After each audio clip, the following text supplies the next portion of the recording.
do a 2 proportion confidence interval. I will put this problem down below so that way you don't have to refer back and forth. It starts off with, would being part of a support group that meets regularly help people who are wearing the nicotine patch actually quit smoking? A county health department tries an experiment using several hundred volunteers who are planning to use the patch to help them quit smoking. The subjects were randomly divided into 2 groups. People in Group 1 were given the patch and attended a weekly discussion meeting with counselors and others trying to quit. People in Group 2 also used the patch but did not participate in the counseling groups. After 6 months, 46 of the 143 smokers in Group 1 and 30 of the 151 smokers in Group 2 had successfully stopped smoking. Do these results suggest that such support groups could be an effective way to help people stop smoking? Create a 95% confidence interval. Well, the first thing we have to do is identify the parameters. This is important because on the AP exam, you want to make sure that the reader knows what you are using.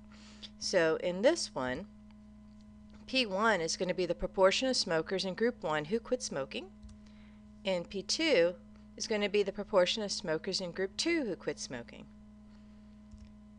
Now afterwards, we have to decide whether or not our assumptions and conditions are met.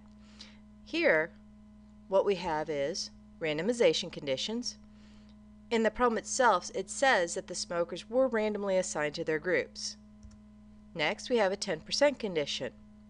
Well, 143 smokers in Group 1 and 151 smokers in Group 2 are going to be fewer than 10% of all smokers. Next, we have independent group assumptions. Here, we can reasonably assume that the 2 groups are independent of each other. One group's not going to affect the outcome of the other group. And finally, success-failure condition. For Group 1, had 46 successes and 97 failures. And Group 2 had 30 successes and 121 failures. Now, I got those numbers from the problem itself, 46, and then I subtracted the 46 from the total number to get 97, and did the same thing with Group 2. These have to be greater than 10. Now, once I've decided that they are, my conditions are met, and we can now perform a 2 proportion z-interval. So with this, when I find out that my conditions and assumptions are met, I have to identify all my key information.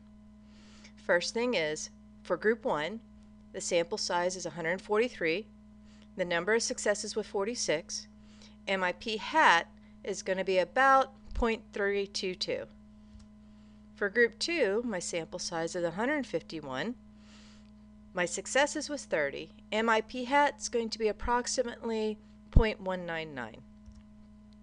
Next thing I have to find is my standard error, which is using my formula for standard error, P1 minus P2, because basically what we're looking for is the difference between the 2 groups, and that's the square root of P hat 1, Q hat 1 all over N1 plus P hat 2, Q hat 2 all over N2, and that whole thing is going to be under the square root.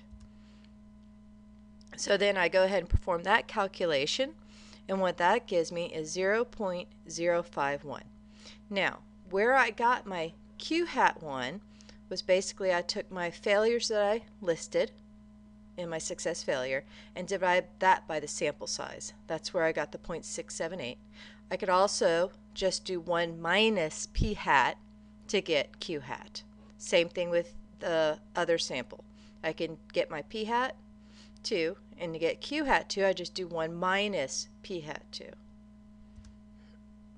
After I find my standard error, I now look for my margin of error, and my formula for this one is going to be z times the standard error, and what I get is 1.96 times 0.051, and that's approximately 0.0996.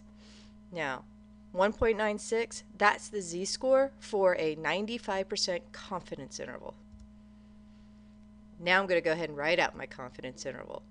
Before I do so, I have to find the difference between P1 and P hat 2, which is 0.123, and then create the confidence interval. This is my P hat difference minus my margin of error, and here my difference plus my margin of error. And what that gives me is 0.0234 is less than P is less than 0.226, where P is my parameter for proportions. And finally, I have to write my conclusion. I am 95% confident that the proportion of smokers who quit while wearing the patch and attending a support group is approximately between, and approximately because I did some rounding, between 2.34 and 22.6 percentage points higher than the proportion who quit smoking while wearing the patch. Only. So now I've written my conclusion, and that means I am done. So if you have any questions, please be sure to ask.